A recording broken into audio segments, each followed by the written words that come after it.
What's going on, guys? You're probably wondering what the heck is the Davy Knot. Well, let's take a look at it. Start by taking your line, run it through the eye of our hook. We're going to take that tag in, come over the top of our main line and through the backside of that loop. Take that tag in, go back down under and through the backside of that loop again.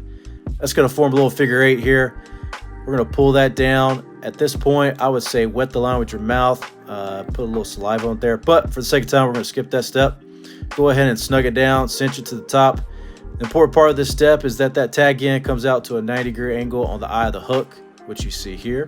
Then we'll cut that tag in, and that is the Davy Knot. But the question remains, would you use this knot, and what would you use it for? Until next time, fish on.